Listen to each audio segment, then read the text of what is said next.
Santa Fe Public Schools podcast. I am Joe Abeta, and today we have a special guest. We have Jose Villareal, who is the work-based learning coordinator. How you doing today, Jose?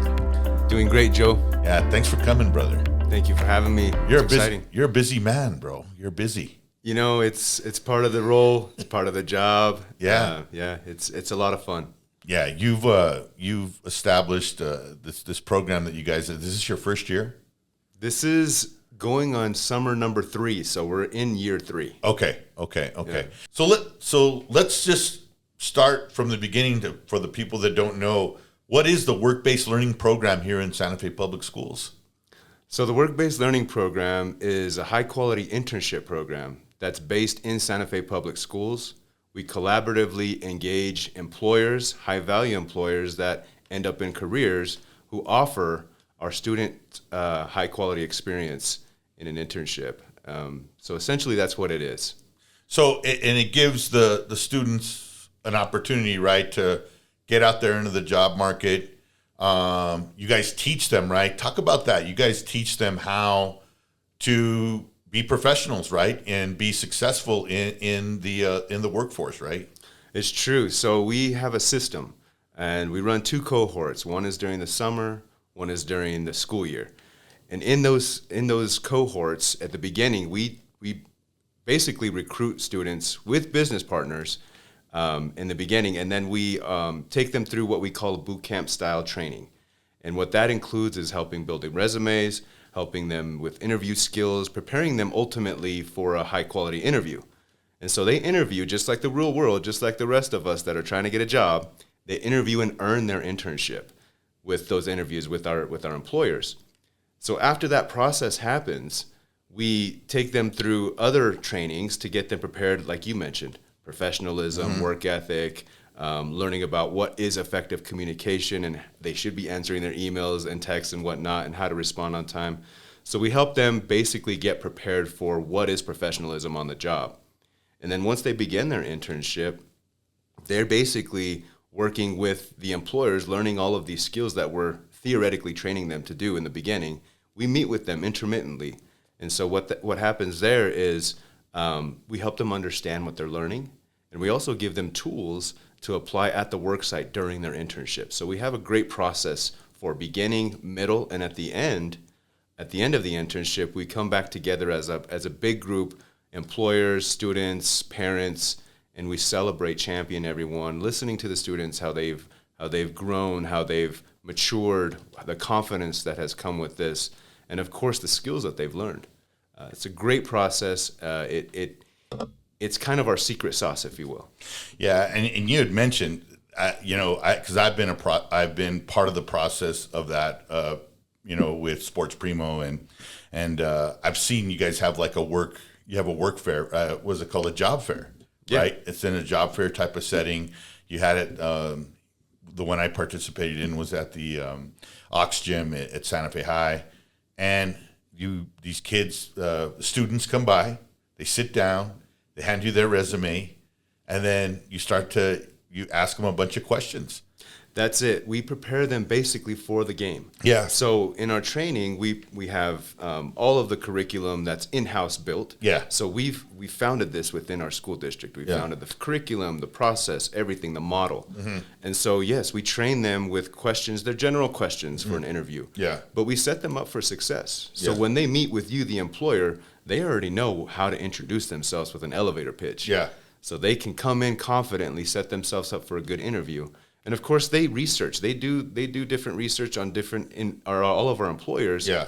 Before they show up to the interview, we give you the students that want to work with you. Yeah, exactly. So, yeah, no, and I think here's the thing, man. I think that this is great because a lot of folks, I don't know, something was lost in the sauce, if you will, right? With just the basics of going into a job interview, being an employee. I mean, a lot of employers are just looking for people that are just happy to be there, that show up on time and just do their work, and that's it, just the basics of it, right? And being a good communicator too. Mm-hmm. I think that's very important in today's world.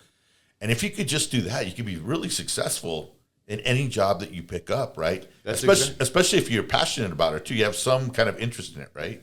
That's exactly right. So the employers basically tell us we can train them. Yeah. We have all of the training systems, if you will, or credentialing. You just need to give us somebody that's motivated, hungry for this. Yeah. And so that's kind of how our process, like I mentioned, is the secret sauce. We are the bridge between education and the workforce. So we get these students early on and we say, all right, do you want to do this? It doesn't matter if you're going to go to college or you're going to end up in the workforce right after school. We'll take anybody who is motivated to do this. Yeah. And it ends up, it's funny because you can't make any presumptions about these students because you're like, oh, you're all straight A student, you're planning on going to college or whatnot. Yeah. And then you have this other student where you're just like, well, your attendance might be a problem, but we want them both. And it's funny how they kind of end up in the workforce. Yeah. One outperforms the other, and sometimes it's the one that needs this type of opportunity. Yeah, they just need to have they need a chance, right? And you think about it. I mean, with communication skills too, for folks that need to get into those colleges where they have interviews with the students, right? They're all set up, so it's kind of like a kill two birds with one stone type of stuff. It sets them up for success for other opportunities that may arise that require interviews and presenting themselves, selling themselves, that type of thing. And also giving them life skills, or say in an interview, tell me about something during work that you learned or something like that. And they're able to share those experiences that they normally wouldn't have had. So true. All of the above. So this sets students apart, whether it's going to college or career.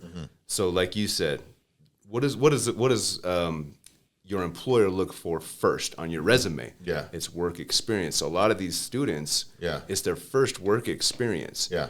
But they're learning skills that you can't learn in the classroom. Yep. So it looks good, like you mentioned, when they're interviewing or on their application for college. It looks good for their first job or their second job now. Yeah.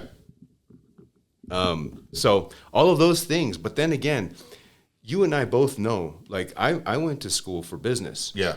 And I didn't know, like I learned the theory. I learned all about accounting, learned all about all the operations and billing and all the things. Yep.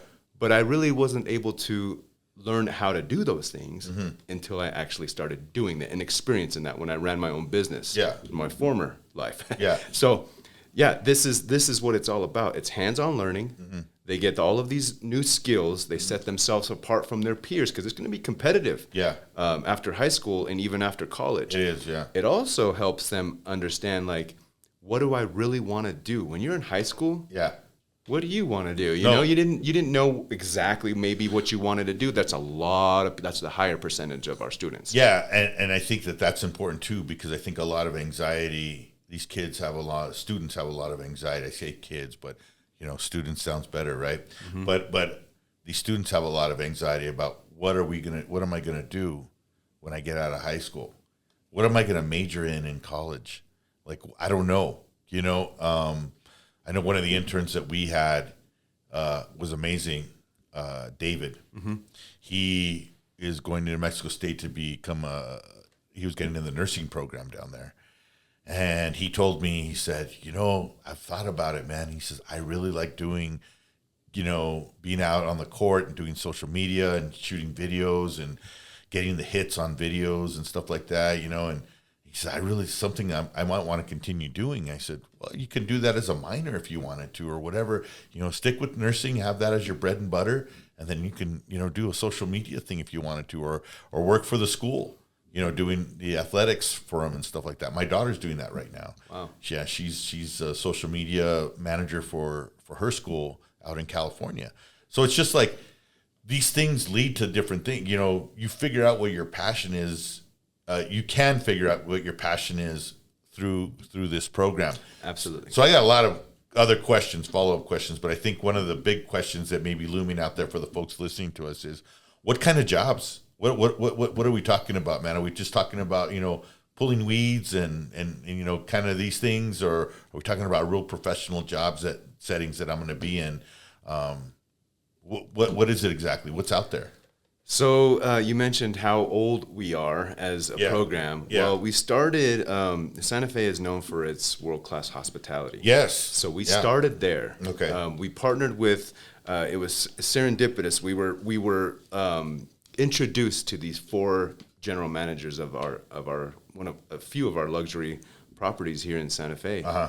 And we were able to introduce our model, and we hit the ground running with them. So Okay. we started with hospitality. All right. But we've expanded, and let me talk a little bit more about that. So Okay. it's not just, like you mentioned, pulling weeds or the entry-level jobs. Yeah. It is a little bit about Not that. to say pulling weeds is bad, man. Some people love that stuff. No, right? no. You have to start somewhere. Yeah. And you have to earn your keep, if you will. Yeah. But ultimately, when these employers, these hoteliers came in and created their end of the program, they didn't want students to just come in and do those entry-level tasks. They wanted them to learn about the careers. And as one of our GMs has mentioned in the past, it's like a little city that runs these hotels. Yeah. So there's the marketing, there's the sales, there's the finance, there's the, all of the operational pieces that helps this place, even engineers. So they get placed in these different departments in these hotel properties. That's one of our major partners.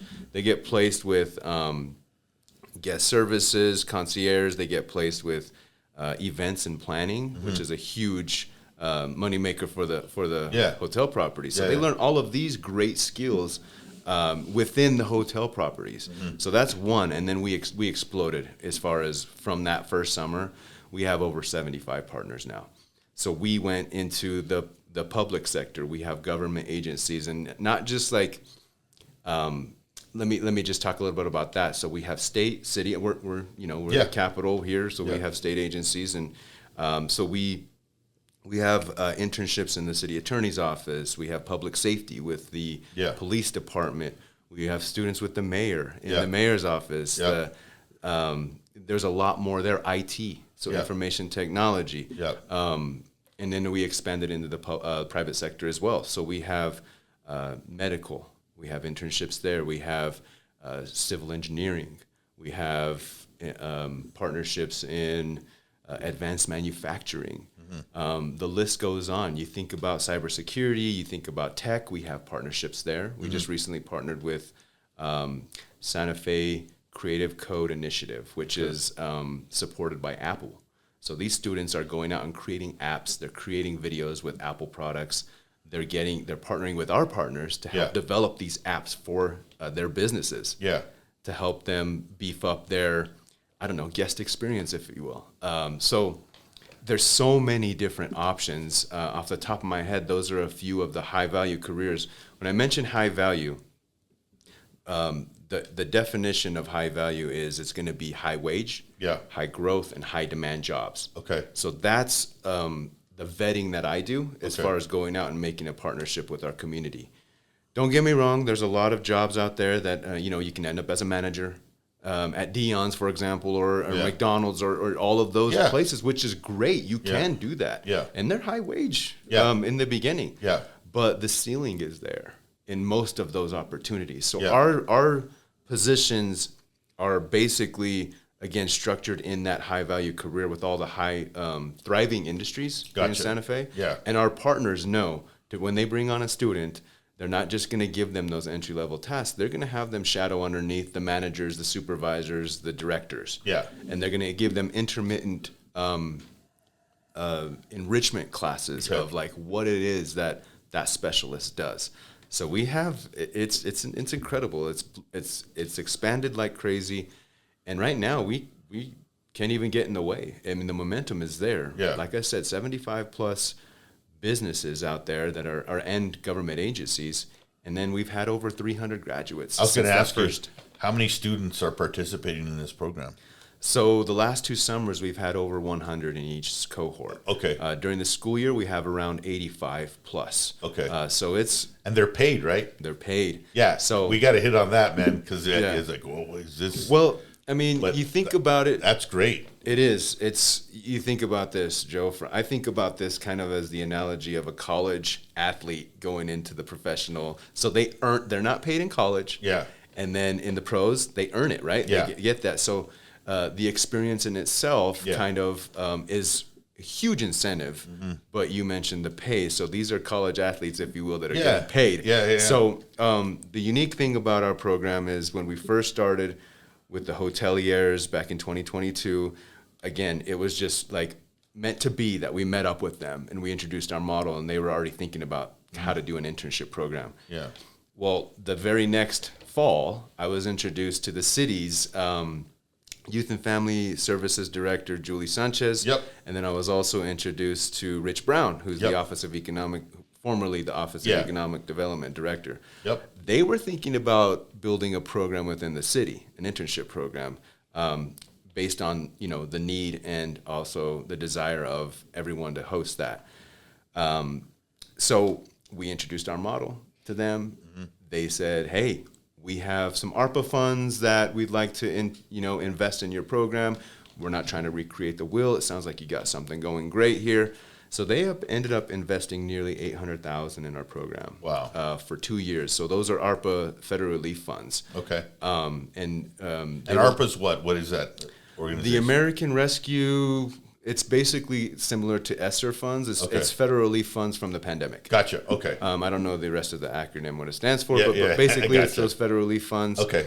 And the title of the funds were youth workforce development. Okay. So it basically they And that invested fits in it us. perfectly, right? Yeah. So that helped us just like a springboard into growth. So we were able to pay our students. Yep. Because back when the hoteliers started, they were paying their interns, which was great. Uh-huh.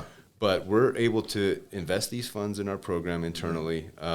We're kind of like a sub-recipient of these funds. So we basically bring on our interns through in-house, through our HR, Santa Fe Public Schools. So I got to give props where they're due, man. Yeah, no, so man, real no. quick. Yeah, absolutely. HR helps us, business services, payroll. Yeah.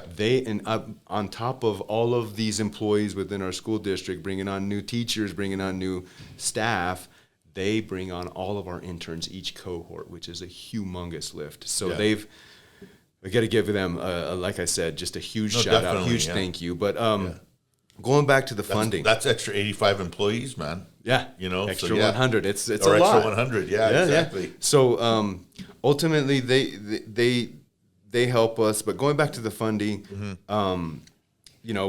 we've talked with the city. We're like, hey, how do we create this into the long-term budget? So there's discussion around that. Yeah. But they've helped us pay interns minimum wage, which is $14.60 an hour, which is competitive. Yeah.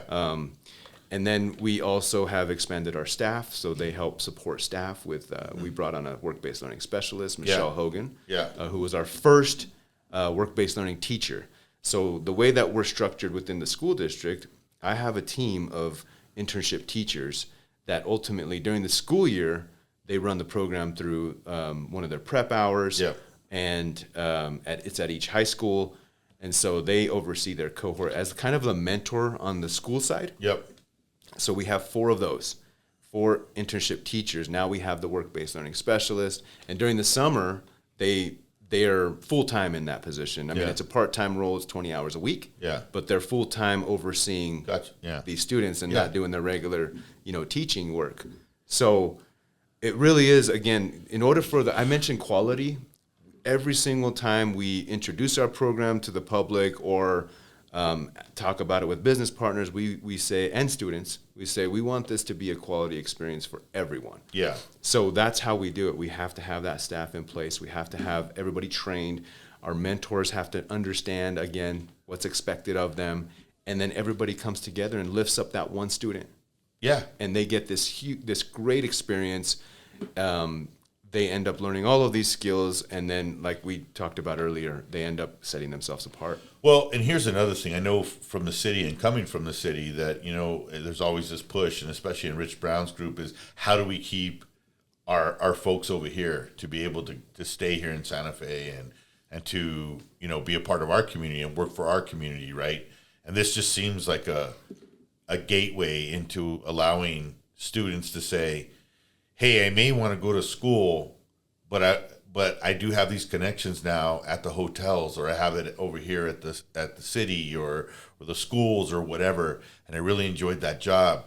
I think maybe what I'm going to do is maybe I'll go to school here and then come back and then work here, or even maybe like they you don't want to go to school. You want to get into the trades. You want to work in HVAC, or you want to be a plumber, or you want to get, in auto collision, that kind of thing. And those are the things that you've learned here in the city of Santa Fe, and you're making some really good money doing that, and you love what you're doing. You're going to stay in the community.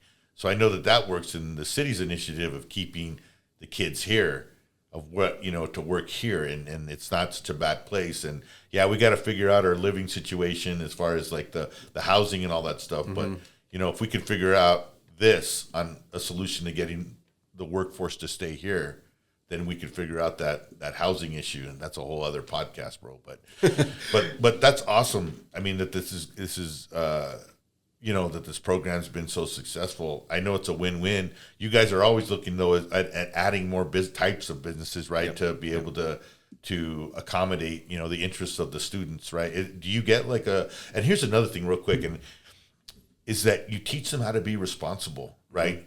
If they want to get paid, they got to go and they got to take the timesheet and get it signed, and you got to do that. It's part of a job. It's part of being responsible. Those little check boxes that you got to do as far as working out in the workforce is because, they bring you sometimes they would say, hey, I haven't gotten my timesheet signed, and it's due today. Well, you're going to have to figure out how we get that signed. Yeah, right? That's true. So a couple of things that you said there were spot on. Just the latter things, yes, teaching them to be responsible. Yeah, 100%. What we're essentially doing is teaching them good work habits. Yeah. Right now. And so they're going to be able to transfer over all of these skills. Yeah. Whether it's meeting deadlines, showing up on time, being productive during downtime. Yeah. Communicating with your boss if you're going to be late, right? It's huge. Right? Yeah. I mean, there's. We do have a couple of issues that happen every time that we run this program, and it's a no call, no show. Yeah. Kind of ghosting is what you call it. Yeah. Yeah. Or it's during downtime, you're getting on your phone when you're not supposed to. Sometimes you can. It's okay to get on social media and whatnot during downtime if your boss says it's okay. Yeah. But we address that in the beginning throughout, and they end up, again, trading that habit for, okay, I'm going to go in and find something to do that's productive for this business right now. Yeah. And so they end up whether it's cleaning or just going asking a supervisor what else I can do.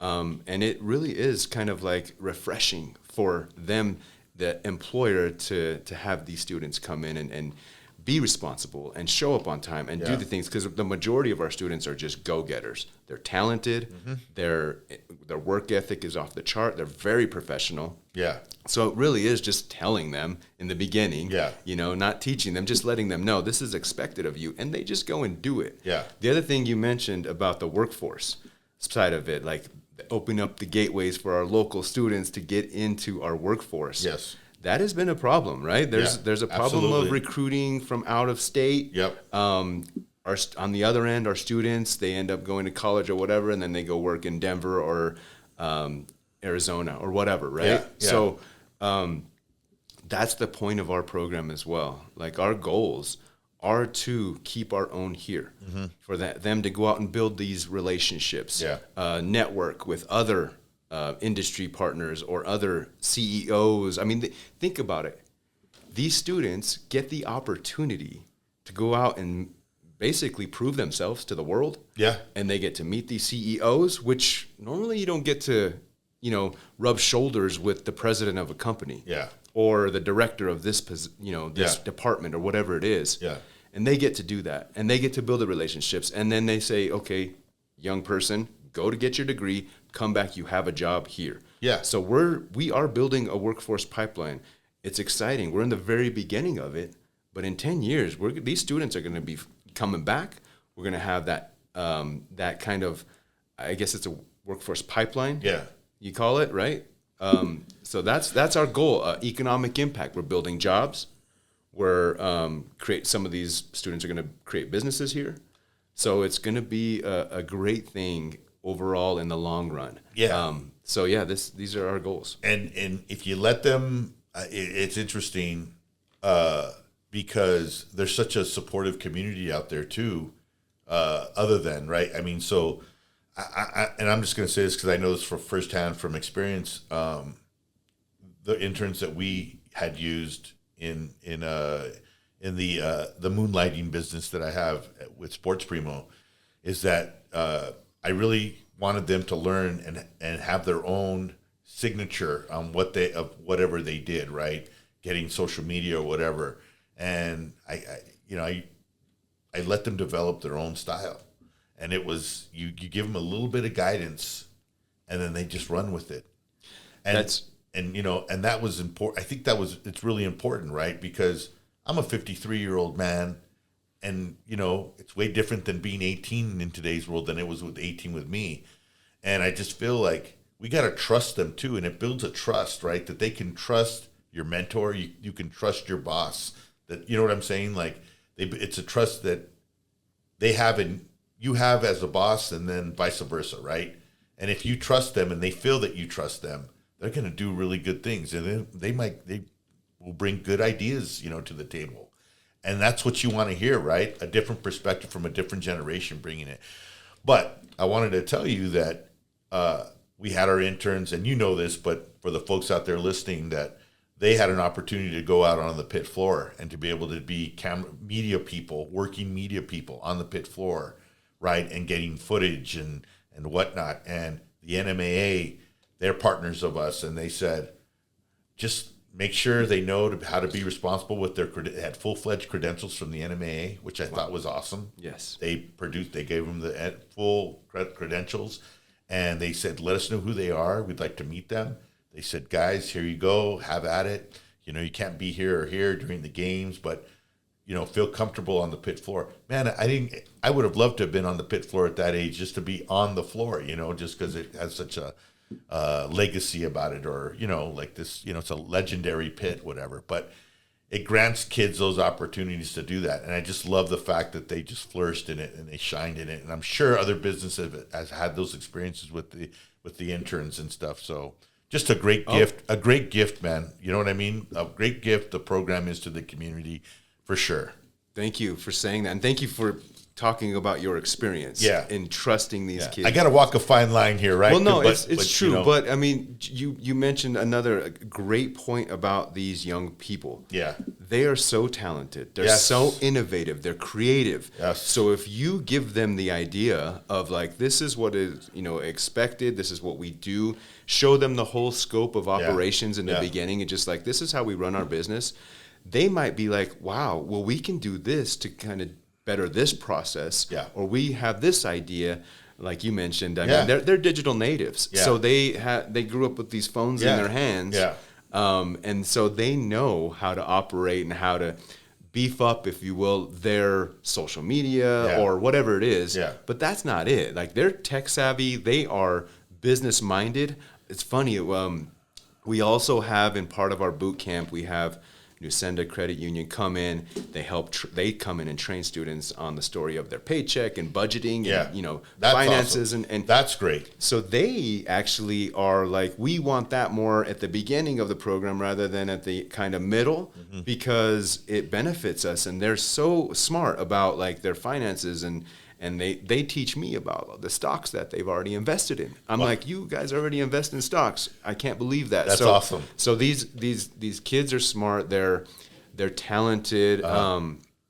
It really does help a business, not only in the sense of like helping them with new ideas, but it also helps a mentor understand like, whoa, okay, so I'm bringing this young person in. They're teaching me that maybe I need to do some things different in order to, I don't know, just help with the operations seamlessly, right? So there's all this technology out there, and maybe some businesses aren't using it to their advantage where these students introduce it. It saves costs, potentially, on businesses. It helps them with their training of their staff. We actually have a feedback loop where our mentors give us information about, like, this is what an intern's doing. This is the successes that they're having. Some of them are saying that our interns are so successful at their job, they're actually training our new staff, adult staff.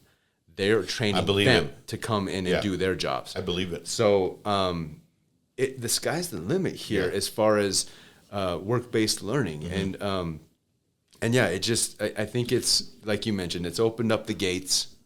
to different opportunities. And in the past, when internships existed in the community or at a business, usually it's ran by their internal, departments.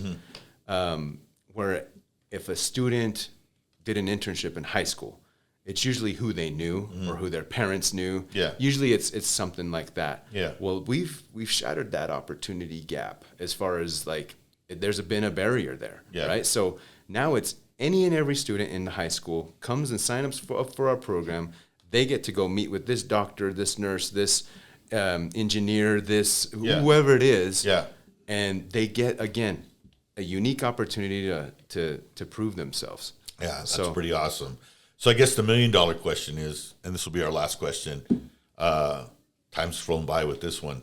How to the parents listening out there, the grandparents, aunts, guardians, how do I get my student involved in this program? So we have a website. Okay. And it's within our school district's website, Santa Fe Public Schools. But if you just type in the search bar, Santa Fe Work-Based Learning, or Santa Fe WBL, we're the first URL that pops up. Okay. So within our website, we have a place where students can sign up. We have a place where business partners can enroll as a business partner. And then we take them through the next steps. Okay. But ultimately, the application is the first step. Okay. And then the second step during the school year is they need to meet with their high school counselors. Because one thing I did not talk about is that we provide elective credit. We give them elective credit for these internships. That's great to know. That's good to know. Yeah. So it's is it age limit? Is there a certain? Do you have to be a freshman? Can you be a freshman? So sophomore? How's that? So we prefer junior or seniors. Okay. And during the summer, it's rising juniors and seniors. So sophomores going into junior year, juniors going into senior year for the summer. Yeah. But we're not, we don't have any. Our policy is we would like 16 and older. Yeah. But if you're 15, you can go get a worker's permit. Yeah. And you can come work with us. You can come again, and a lot of our interns are just phenomenal at that age, but and so mature. Yeah. But you can also be a sophomore. Okay. So our classes at the high schools, they're called Academic Career Experience. Okay. So that's the elective credit that they sign up for. And in the summer, we have all of our internship coordinators, all of our team that I have, they're licensed teachers, so they can provide elective credit to these students. Okay, that's awesome. That's good to know. Yeah, so that's how you sign up. Go to our website. Okay. I don't have the URL because it's a longer URL. Yeah. But again, if you search SFPS Work-Based Learning, or just go on to our website, you search it under the parents drop-down. Okay. Parents and students drop-down. It's in there. It says Work-Based Learning. So you can land on that page. And we're also, if you go to the SFPS, any of our social media accounts, we have videos on the classroom aspect of it, teaching them from the summer program. And also we have Alexandra, who's working at Las Campanas now. We did a little spotlight on her. So that's at the SFPS, any SFPS account that we have right now on social media. So you'll be able to check that out, real quick videos. So, well, thanks, Jose, for coming on. I appreciate it, brother. There's so much more, Joe. I know, bro. I feel like I barely tapped into what we do and what it's about. No. Would love to do this again. Yeah, no, absolutely, brother. We can maybe at the beginning of the school year we can bring you back on, man. Let people know about it. Sounds good. Well, I appreciate the opportunity. Thank you so much. It's to me, my position. This is just a lot of fun. Yeah, work is fun, and really that's when the creativity gets out there as far as if you're having fun doing it. Yeah. I always say this whenever they say, oh, yeah, Jose this, Jose that. I'm like, no, you know what? I'm going to defer the credit where it's due. Yeah. Our business partners are, for one, the ones that we need to thank the most because they're, investing their time. Yeah. And it's not an easy thing. You got your day-to-day that you're doing, and you got to perform, and you got to meet the deadlines. Yeah. But when you bring on a young person, you got to invest in them. You got to show them. You got to teach them. You got to take the time to do that. So it's them that really make this program work. And of course, it's our students. Yeah. So they're the ones that make everyone look good. Yes. Because when they show up, we have a 95+% success rate every single cohort. That's awesome. So that means 95% of those students who started from day one are finishing this experience. And it goes back to our system. But again, these students, they go out and they perform really well. Our business partners are so elated. They're thrilled to have them in their, I mean, they bring this just youthful, positive energy into the workforce that it's like a ripple effect. Yeah. I hear that all the time from our business partners. It is. And so all the credits to them because they're showing up. Yeah. They're giving forth the effort. So I thank them for both sides for providing the opportunity to kind of be the matchmaker in between. I gotcha. So yeah, again, it just goes back to giving that credit, and I'm just thankful for this position. That's awesome, man. Well, thank you. You'll be a returning guest. Trust me. Thank Good stuff, you, Joe. brother. All right. Thanks again. Appreciate you. Yeah, no, appreciate you. And thank you, folks, for listening. This has been the Inside Santa Fe Public Schools podcast. And we'll see you next week. Have a safe week. Have a great week. Adios.